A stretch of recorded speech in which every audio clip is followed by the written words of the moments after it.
नमस्कार प्यारे दर्शकों, मैं आपका ज्योतिष मित्र आदित्य द्विवेदी स्वागत करता हूं आपके अपने YouTube चैनल नक्षत्र तक में। अगर आप अपनी कुंडली का परामर्श चाहते हैं, अपने प्रश्नों के उत्तर चाहते हैं, समस्याओं का समाधान चाहते हैं, खराब ग्रह दशाओं के उपाय जानना चाहते हैं, कुंडली मिलान करवाना चाहते हैं या किसी शुभ मुहूर्त के बारे में जानकारी लेना चाहते हैं तो आप हमारे नंबर पर हमें कॉल कर सकते हैं या व्हाट्सएप मैसेज कर सकते हैं।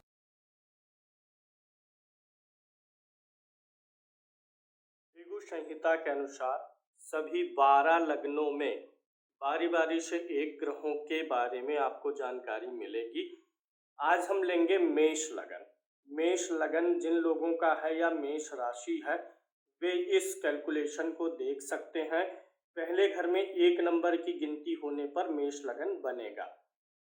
पहले हम मेष लगन की एक कुंडली बना लेते हैं, फिर उसके बाद हम हर भाव में सूर्य के फलों का अध्ययन करेंगे। इसी प्रकार से आगे चल के चंद्रमा, मंगल, हर एक ग्रह का मेष लगन, वृष लगन, मिथुन, मीन पर्यंत तक हम कैलकुलेशन करेंगे। अगर किसी व्यक्ति की कुंडली मेष लगन की है और उसके लगन में ही सूर्य महाराज पहले घर में ही सूर्य बैठे हुए हैं तो ऐसे में लगन में सूर्य उच्च के हो जाते हैं। तो यदि मेष का सूर्य प्रथम भाव में यानी देह भाव में बैठा है, उच्च का होकर बैठा है, तो पहली चीज तो उच्च का है इसलिए अच्छा है, मित्र के घर में है इसलिए भी अच्छा है। व्यक्ति का जो व्यक्तित्व होगा वह बड़ा प्रभावशाली होगा।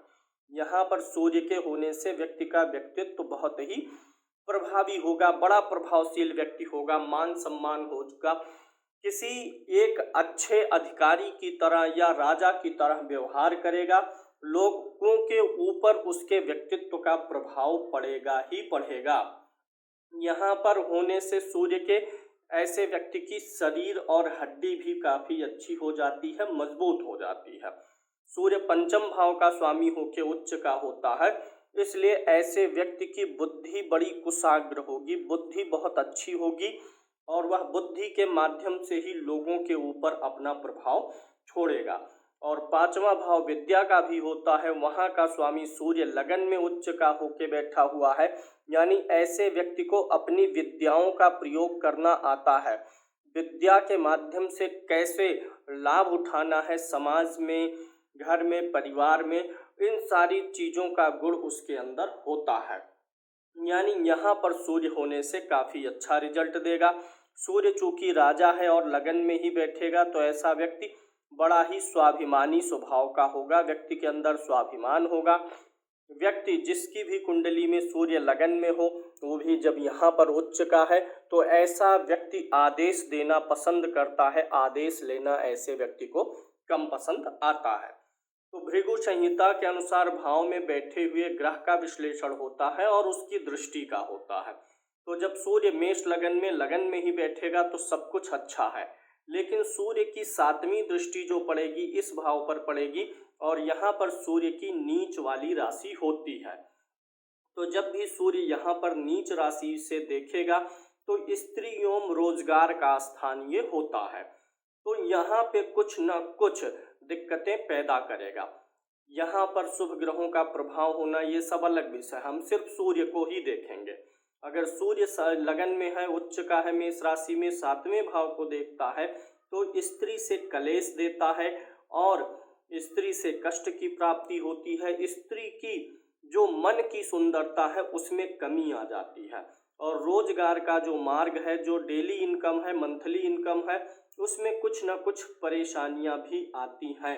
गृहस्थी के सुख के संबंधों में और गृहस्थ के संचालन में कुछ न कुछ दिक्कतों का सामना करना पड़ता है जब भी सूर्य मेष लगन में ही बैठा होगा। तो बैठने वाला प्रभाव तो अच्छा है लेकिन दृष्टि वाला प्रभाव वो बुरा है और इस खराब प्रभाव को दूर करने के लिए चूंकि सप्तम यानी जीवन साथी के भाव को देखता है तो जीवन साथी से सूर्य का उपाय कराना चाहिए। मेष लगन की कुंडली में अगर द्वितीय भाव में सूर्य बैठा हुआ है तो क्या प्रभाव देगा।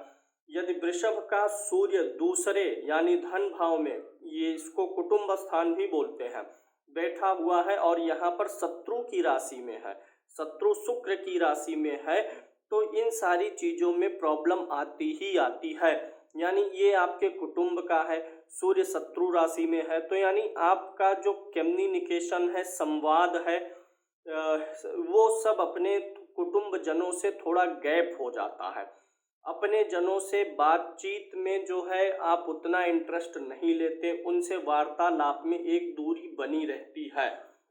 यहाँ का सूर्य चूंकि शत्रु राशि में होगा, जब भी कोई ग्रह किसी भाव में शत्रु राशि में होता है तो उस भाव से संबंधित फलों को बांधता है। तो यहाँ पर धन का बंधन भी होगा, यानी आपका धन जो है संग्रह करना जो है उसमें कुछ ना कुछ परेशानी और दिक्कतें आएंगे। द्वितीय भाव में सूर्य के होने से यानी कि एक तो वाणी के द्वारा जो है, वाणी में तो उग्रता होगी क्योंकि सूर्य गर्म ग्रह है तो वाणी में प्रभाव बढ़ाता है, और जो कुटुंब के आपके लोग हैं उनसे मिसकम्युनिकेशन या कम्युनिकेशन गैप पैदा करेगा। धन संचय में भी तकलीफ पैदा करेगा, धन संचय में परेशानी आएगी, अच्छा नहीं देगा। इनकम अच्छी आ सकती है, वो तो अलग भाव से देखेंगे, इसका मतलब यह भी नहीं है कि आप धनी नहीं होंगे, लेकिन धन संचय करने में यानी धनी बने रहने में आपको मेहनत करनी पड़ेगी। यहाँ का सूर्य होने से थोड़ा सा जो आपकी प्रारंभिक शिक्षा होती है, हाई स्कूल वाली जो शिक्षा होती है, उसमें जो है दिक्कतों का सामना करना पड़ता है। लेकिन चूंकि सूर्य बुद्धि का स्वामी है ये मेष लगन में, तो बुद्धि के द्वारा व्यक्ति अपने धन की वृद्धि करता है, बुद्धि लगाता है धन की वृद्धि करने में। शारीरिक बल की अपेक्षा मानसिक बल ज़्यादा प्रयोग करता है। यहाँ से सूर्य मित्र के घर को, अष्टम भाव को देखेगा।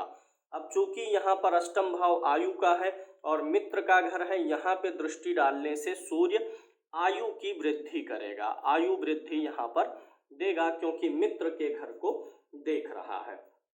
आठवां भाव जो होता है यह पुरातत्व स्थान का होता है और यहाँ पर सूर्य की दृष्टि पड़ने से व्यक्ति पुरातत्व या पुरातन चीज़ों में भी इंटरेस्ट लेता है। पुरानी खोजों में पुराने छिपे हुए जो रिसर्च है उन सारी चीज़ों में भी यहाँ का सूर्य जो है इंटरेस्ट पैदा करेगा। अब जब सूर्य, आठवां भाव जो है ये हमारी दिनचर्या का भी होता है, सूर्य जब यहाँ पर दृष्टि डालता है तो ऐसे व्यक्ति की दिनचर्या पर भी बहुत बड़ा प्रभाव डालता है। ऐसे व्यक्ति की दिनचर्या जैसे जैसे मौसम बदलता रहता है, सूर्य की गति बदलती रहती है, ऐसे व्यक्ति की दिनचर्या भी अस्थिर रहती है।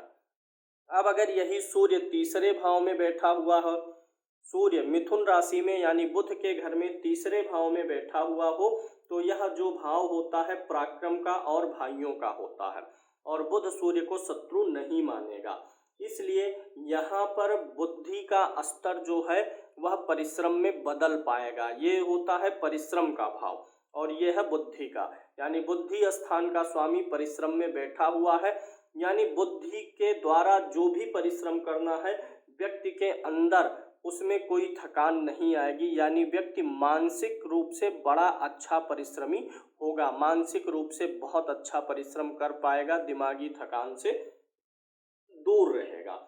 और ये बुद्धि का भी स्थान है तो यानी यहाँ पर बुद्धि के द्वारा भी व्यक्ति बड़ी सफलताएं अर्जित कर पाता है। और चूंकि सूर्य गर्म ग्रह है और तीसरा भाव कंठ का है तो इसलिए वाणी में ओज होगा, वाणी में तेज होगा। वाणी ऐसे व्यक्ति की बहुत मधुर नहीं रहने वाली है, ओजस्वी वाणी होगी, वाणी के द्वारा लोगों के ऊपर अपना प्रभाव छोड़ पाएगा। छोटे भाई बहनों के लिए थोड़ा सा अशुभ होगा। यहाँ का सूर्य चूंकि क्रूर ग्रह है तो आपके जो सहोदर होंगे, छोटे भाई बहनों से रिश्ता गर्म रहेगा, छोटे भाई बहनों से रिश्तों में गर्माहट रहने वाली है। इसका मतलब यह नहीं कि हमेशा लड़ाई झगड़ा ही हो, लेकिन सूर्य गर्म ग्रह है इसलिए गर्माहट देगा। यहाँ से सूर्य मित्र के घर को, नवम भाव को देखेगा। यहाँ पर बृहस्पति की राशि है, सूर्य के मित्र की राशि है, तो धर्म की भी वृद्धि करेगा, व्यक्ति धार्मिक होगा, धार्मिक चीज़ों में रुझान रहेगा। और यहाँ का सूर्य भाग्य में वृद्धि करेगा और देव स्थानों की यात्रा भी करवाएगा। खासकर मेष लगन है इसलिए ऐसा व्यक्ति भगवान शिव के प्रति अपना समर्पण अधिक रखता है। शिव या शिव से संबंधित वर्गों में ऐसे व्यक्ति की निष्ठा अधिक होती है। अब यही सूर्य अगर चतुर्थ भाव में बैठा हुआ है तो क्या फल देगा? मेष लगन के लोगों के चतुर्थ भाव में कर्क राशि में बैठा हुआ सूर्य होता तो मित्र की राशि में है, लेकिन सूर्य चूंकि गर्म ग्रह है और राशि कौन सी होती है? जल तत्व की राशि होती है, और वैसे भी चतुर्थ भाव भी जल भाव होता है। तो यहाँ पर बैठने से परिवार में चिड़चिड़ाहट चलती रहती है, परिवार में एक दूसरे के प्रति परेशानियां आती हैं, पारिवारिक मतभेद होते रहने की संभावना रहती है। सूर्य जब भी चतुर्थ भाव में जल राशि में बैठा हुआ है तो परेशानी देगा, कुछ ना कुछ पारिवारिक समस्याएं मिलती रहती है। यहाँ पर सूर्य के होने से विद्या का योग अच्छा होता है, क्योंकि बुद्धि भाव का स्वामी होकर के विद्या ग्रेजुएशन वाली पढ़ाई में बैठा है, तो यहाँ पे सूर्य मदद करेगा। ऐसा व्यक्ति संतान पक्ष से सुखी होता है, संतान पक्ष ऐसे व्यक्ति का अच्छा होने वाला है। और ऐसे व्यक्ति जो है, चूंकि सूर्य गर्म है और ये जल है, तो ऐसे व्यक्ति के मन में शांति रहने की, आत्मा ऐसे व्यक्ति की शांत रहती है, आत्मा में संतोष की भावना रहती है। और ऐसा व्यक्ति भूमि मकान आदि का भी सुख प्राप्त करेगा, यानी भूमि का सुख और भवन का सुख ऐसे व्यक्ति को अच्छा रहता है। सूर्य यहाँ बैठ के सातवीं दृष्टि कर्म भाव पर डालेगा, जो कि उसके शत्रु की दृष्टि, शत्रु का भाव होता है, शत्रु दृष्टि से 10वें भाव को देखेगा। तो यहाँ से पिता के लिए मुश्किल हो जाती है, क्योंकि जो 10वां भाव होता है ये पिता के धन का होता है, और पिता के धन पे शत्रु की दृष्टि पड़ने से पिता के धन संचय में थोड़ी सी परेशानी होती है, पिता के वैभव में थोड़ी सी परेशानी आती है। और यहाँ पर होने से पिता से कुछ न कुछ वैमनस्यता, यानी पिता से मतभेद करवाता है, पिता से मतभेद रहने की संभावनाएं बढ़ जाती हैं जब भी सूर्य मेष लगन में चौथे भाव में होता है। तो पंचम भाव में सूर्य होगा तो क्या प्रभाव देगा? पंचम भाव में सूर्य महाराज अपनी ही राशि में होते हैं, और ये इनका जो है यहाँ से लगन से त्रिकोण में है, अपनी राशि में है, संतान का स्थान है, विद्या का स्थान है, और अपने अनुभव से आप अपने जीवन में जो भी सीखते हैं उस चीज का स्थान है। तो यानी ऐसा व्यक्ति ज्ञानवान होगा, अनुभवी होगा, ऐसे व्यक्ति को बड़ा अच्छा जीवन में अनुभव रहेगा, और ऐसे व्यक्ति की संतानें जो हैं वो योग्य रहेंगी, यानी जो पंचम भाव का फल है वह बहुत ही अच्छा मिलने वाला है। ऐसा व्यक्ति अपने ज्ञान और वाणी दोनों से लोगों के ऊपर बहुत बड़ा प्रभाव या छाप छोड़ेगा। ऐसा व्यक्ति जिसका मेष लगन में जिसका सूर्य पंचम भाव में होता है, ऐसे व्यक्ति का पुत्र भी बहुत ही शक्तिशाली होता है, पुत्र बहुत ही ओजस्वी होगा, तेज होगा पुत्र के अंदर। और ऐसा व्यक्ति दूसरों के छल और कपट को समझ लेने वाला होता है। दूसरा व्यक्ति अगर सामने वाला कोई भी व्यक्ति इनके साथ कोई छल और कपट का प्रपंच करेगा तो ऐसा व्यक्ति समझ लेगा, क्योंकि बुद्धि ऐसे व्यक्ति की बड़ी तेज है। यहाँ से सूर्य की 7वीं दृष्टि 11वें भाव पर 11th हाउस पर पड़ेगी, जो कि शत्रु राशि पर देख रहा है।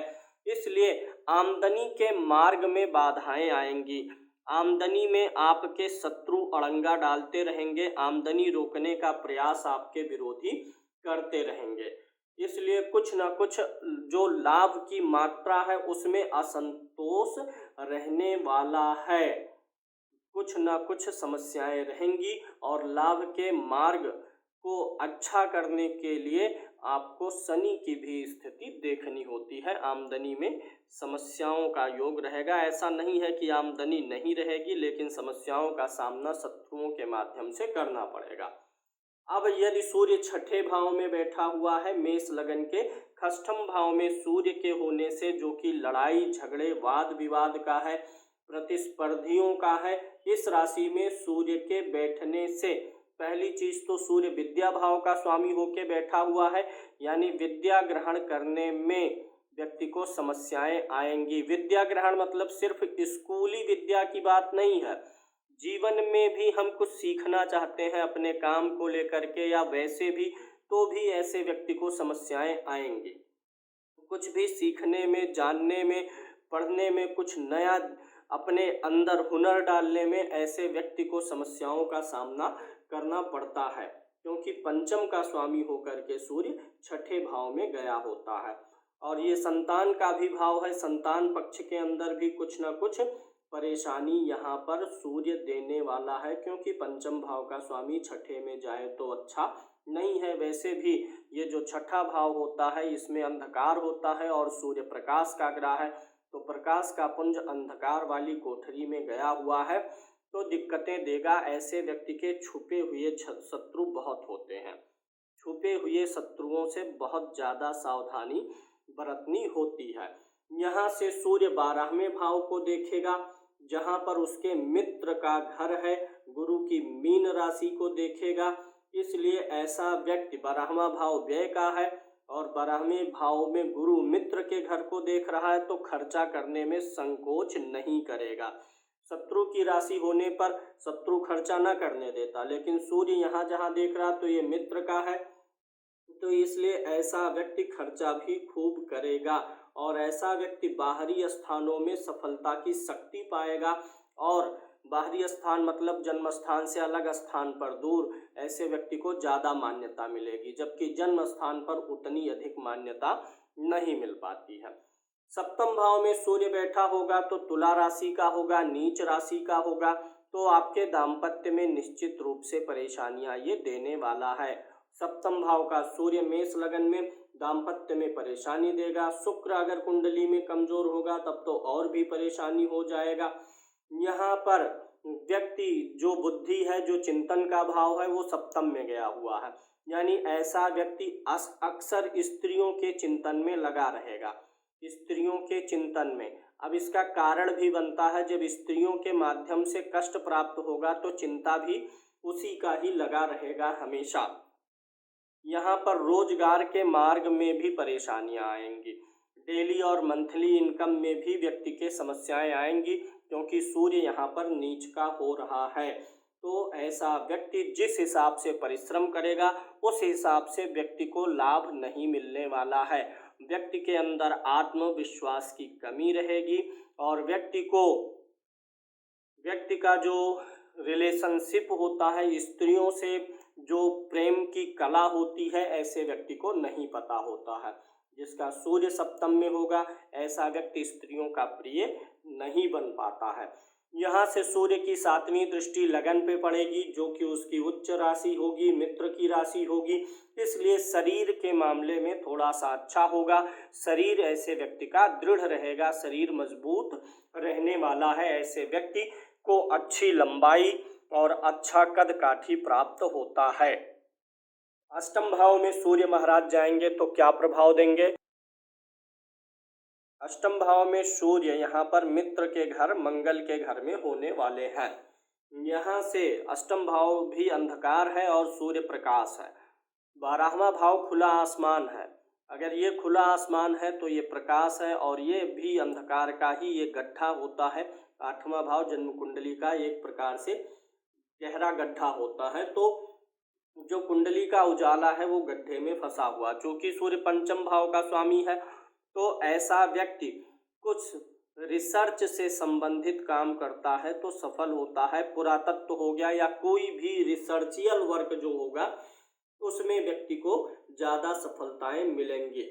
संतान भाव का भी स्वामी होता है, तो संतान भाव का स्वामी अष्टम भाव में गया है तो संतान पक्ष में तकलीफें आएंगी, संतान पक्ष में कष्ट का अनुभव होगा और ऐसे व्यक्ति को कुछ न कुछ दिमाग यानी मस्तिष्क की, सिर की समस्या अवश्य रहेगी। दिमाग की समस्या रहेगी, सिर की समस्या रहेगी, आँखों की समस्याएं रहेंगी, चश्मा उस्मा चढ़ सकता है समय के पूर्व। यहाँ का सूर्य अच्छा प्रभाव नहीं दे पाएगा, क्योंकि अष्टम भाव का सूर्य भले ही मित्र के घर में है, लेकिन यह जो 8वीं राशि है ये भी सूर्य के विपरीत वाली राशि है। अग्नि तत्व ये है, राशि जल है, इसलिए यहाँ पर सूर्य को परेशानी आनी ही आनी है।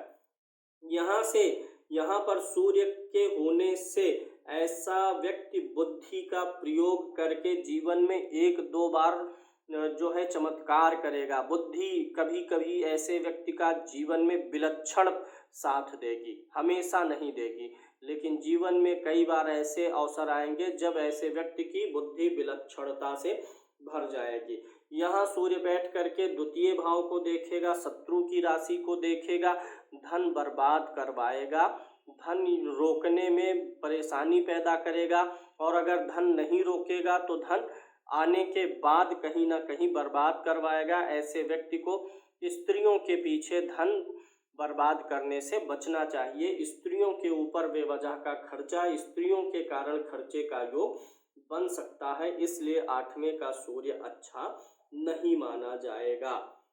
यहाँ पर कुटुंब और परिवार की तरफ से भी कुछ न कुछ परेशानियां आएंगी। वाणी में कभी कभी असंतोष उत्पन्न होता रहेगा। 9वें भाव में सूर्य महाराज बैठे हों कुंडली में तो मित्र के घर में होंगे, मित्र बृहस्पति के घर में होंगे, धर्म की वृद्धि करेंगे, भाग्य की वृद्धि करेंगे, देशाटन देंगे, पिता का सुख अच्छा देंगे। पिता का सुख अच्छा देने के साथ साथ पिता की भी प्रगति के लिए ऐसा सूर्य अच्छा होता है। ऐसा व्यक्ति संतान से सुखी होता है। ऐसे व्यक्ति की बुद्धि सांसारिक चीज़ों के साथ साथ आध्यात्मिक चीज़ों में भी लगी रहेंगी। यानी 9वें भाव का सूर्य कुल मिलाकर के बड़ा ही अच्छा प्रभाव देता है, धर्मशास्त्र का ज्ञान देगा, और ऐसा व्यक्ति प्रभावशाली विद्या प्राप्त करेगा, लोगों में सम्मान प्राप्त करेगा, वाणी में, बुद्धि में, विवेक में अपनी छाप छोड़ेगा। और यहाँ से सूर्य की दृष्टि तीसरे भाव पर पड़ेगी जो कि बुध की राशि होगी, इसलिए भाई बहनों के अंदर भी पराक्रम का संचार करेगा, भाई बहन भी पुरुषार्थी होंगे, और ऐसा व्यक्ति स्वयं भी हमेशा ऊर्जा से भरा रहेगा। अगर तृतीय भाव पर सूर्य या मंगल की दृष्टि होती है तो व्यक्ति के अंदर निरंतर ऊर्जा का संचार बना रहता है। ऐसा अच्छा योग 9वें भाव के सूर्य से मिलेगा। अगर 10वें भाव में सूर्य मेष लगन की कुंडली में बैठा है तो शत्रु शनि की राशि में होने से पिता से वैचारिक मतभेद कराएगा। पिता से खासकर वैचारिक मतभेद रहने की गुंजाइश अधिक रहेगी। यहाँ का सूर्य 10वें भाव का सूर्य शनि के राशि में बैठ करके विद्या प्राप्ति में भी अड़चन आने वाली है। विद्या प्राप्ति में कुछ न कुछ छोटी छोटी रुकावटें आती रहेंगी। सूर्य विद्या का स्वामी है और शत्रु की राशि में बैठा है तो विद्या प्राप्ति में परेशानी आएगी। और ऐसा व्यक्ति के अंदर, व्यक्ति के विचारों के अंदर उत्तेजना, क्रोध, अहम भाव आदि भी आते हैं, क्योंकि इस राशि में सूर्य यहाँ पर परेशान होगा जब, तो सूर्य अपने कारकों से संबंधित, अपने भाव स्वामित्व से संबंधित चीज़ों में परेशानी पैदा करवाएगा। यहाँ सूर्य के होने से संतान से भी कुछ अरुचिक सहयोग शक्ति प्राप्त होती है, यानी संतान से भी कुछ न कुछ समस्याएं आ जाती हैं। यहाँ से सूर्य चतुर्थ भाव को देखेगा, मित्र के घर को देखेगा, इसलिए माता के लिए यह अच्छा हो जाएगा। आपको माता का सुख देने का प्रयास करेगा, भूमि और भवन का सुख देने का प्रयास ऐसा सूर्य करेगा 10वें भाव का सूर्य। अगर सूर्य एकादश भाव में बैठा हुआ है, 11वें भाव में बैठा हुआ है मेष लगन की कुंडली में, यहाँ का सूर्य कंप्लीट हुआ। अगर सूर्य यहाँ बैठा हुआ है, एकादश भाव में है, शत्रु की राशि में होकर के बैठा हुआ है, और गर्म ग्रह चूंकि ये होता है, क्रूर ग्रह होता है, तो ऐसा व्यक्ति शत्रुओं से पैसा निकालने में, लाभ कमाने में निपुण होता है। क्रूरता पूर्वक अपने पैसों के, अपने लाभ के और अधिकारों की प्राप्ति कर लेता है। ऐसा व्यक्ति विशेष उन्नति करने के लिए बहुत परिश्रम करता है, यानी परिश्रम से दूर नहीं भगेगा। ऐसा व्यक्ति शत्रुओं से डरता नहीं है, और मनोकामनाओं की पूर्ति में पिता का योगदान बहुत अच्छा होता है, यानी पिता का सहयोग ऐसे व्यक्ति के लक्ष्यों की प्राप्ति में बहुत अधिक मिल जाता है। ऐसा व्यक्ति जिसका सूर्य 11th हाउस में हो मेष लगन में, तो दृष्टि पंचम भाव पर पड़ेगी, तो ऐसे व्यक्ति को संतान से काफ़ी अच्छा सहयोग मिलेगा। ऐसे व्यक्ति की संतान बहुत अच्छी होगी, सहयोगी होगी, संतान योग्य होने वाली है। द्वादश भाव यानी 12वें भाव में जन्म कुंडली में अगर सूर्य महाराज बैठे हैं तो मित्र के घर में होंगे। 12वें भाव में अगर कोई ग्रह मित्र के घर में होता है तो खर्चे बढ़ाता है। शत्रु के घर में होने से खर्चे उस हिसाब से नहीं बढ़ा पाता है। तो यहाँ पर सूर्य के होने से खर्च बढ़ेगा क्योंकि वह मित्र के घर में है, उसके ऊपर कोई बंधन नहीं रह जाता है। यहाँ पर गुरु की राशि में सूर्य के होने से बाहरी स्थानों पर यानी विदेश आदि से भी शिक्षा ग्रहण करने का योग होता है, क्योंकि सूर्य पंचम भाव का शिक्षा भाव का स्वामी होकर 12वें में है। तो बाहर के स्थानों से विदेश से शिक्षा आदि प्राप्ति के अच्छे योग बन जाते हैं। लेकिन जो शिक्षा का स्तर होता है वह बहुत अच्छा नहीं होता है, व्यक्ति बहुत अच्छा स्टूडेंट नहीं होता, थोड़ी न थोड़ी उसकी पढ़ाई में कमी रह जाती है। यहाँ से सूर्य छठे भाव को देखेगा। छठा भाव जो कि शत्रु का होता है, यानी शत्रु पक्ष में ऐसा व्यक्ति विद्वेष पैदा करेगा, यानी शत्रुओं को आपस में लड़वा देगा, शत्रुओं पर विजयी रहने वाला है। यहाँ पर सूर्य होने से ये हमारा बेडरूम भी होता है, तो थोड़ा दाम्पत्य जीवन में बेडरूम का माहौल भी गर्म रखेगा। लेकिन छठे भाव पर दृष्टि सूर्य की जो होगी यह अच्छा प्रभाव देगी। अब अगर सूर्य आपको बुरा प्रभाव दे रहा हो तो सूर्य के मंत्रों का जप किया जा सकता है, सूर्य के वस्तुओं का दान किया जा सकता है, गुड़ गेहूं या लाल वस्तुओं का। और अगर सूर्य अच्छी स्थिति में है तो सूर्य के रत्न माणिक्य को भी धारण किया जा सकता है।